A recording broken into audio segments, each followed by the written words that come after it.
side. Uh-huh. Okay? So the urine tube is supposed to look something like that. But the left side looks something like that. Wow. Okay? Okay. And then it goes down to your bladder. And the reason is that there's an obstruction here. That's why it swells up behind it. And I showed that when we did the CT scan. Mm-hmm. And it looks like what actually may be happening is you have a vessel crossing over there. Okay. And so what... So this obstruction is making my left kidney like twice as big as... Wow. Yeah. Okay. And it's already lost a little bit of function, meaning that the right is working more than the left side because the left side isn't working as well as the right. Okay. And so what I did is I put a stent in there. It was trying to make you feel better because the urine was getting backed up. Okay. But then, you started to have some pain from the stent. Yeah. But that does seem to have calmed down some. Oh, yeah, a lot. I'm able to walk around.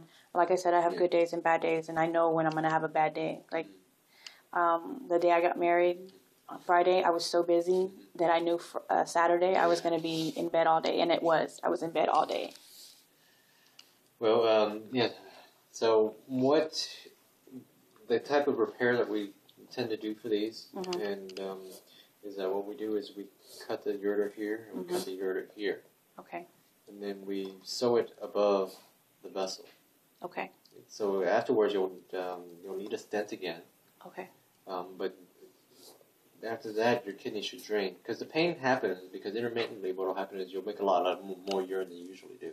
When you make a lot more urine than you usually do, instead of the urine getting a good flow and just going down, it kind of just gets caught up here, and then there's backup. Okay. And then that starts to hurt your back. Yeah.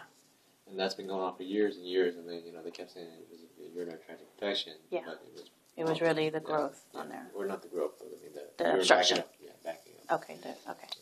Now, after we do the surgery, the kidney may not look all that different on imaging because, this has probably been stretched to a point where it's not going to come back. It's not going to come back. Okay. But what will happen, even though it's big, the urine will come down easy. Hopefully that won't cause you any pain. Okay. So how we do that is we put these cameras into your body, and we basically cut here, and sew it back together in front of that vessel that's crossing. Oh, okay. That's good. I thought you were going to have to, cut me open and... Well, I mean, you're going to have incisions. So you're going to have... No, I mean, you're going to have to, cut me open. Or, yeah. No, oh, my God. I was so scared. No, so it is better now that we have those. Okay. We actually tend to use a robot now. So for the most part, this is your body. You'll end up with an incision like that big here, an incision like that there, and an incision like that there. So maybe 3 incisions. Oh, okay. So when they took out my gallbladder. Yeah, something like that. Okay. All right. Okay. And you'll have to have a catheter in afterwards for about 6 weeks. A stent. Okay. A stent in for about 6 weeks afterwards. Okay. You'll end up with a drain just to make sure that things are draining okay, the urine isn't leaking. The risk is, other than the general surgical risk of bleeding, pain, infection, the other risk that can happen is that it either rescars, and then we have to either cut higher and cut lower. Okay. Or else it doesn't heal and the urine leaks out. And so sometimes what we have to do is place a drain, or else we have to leave this in for a longer period of time.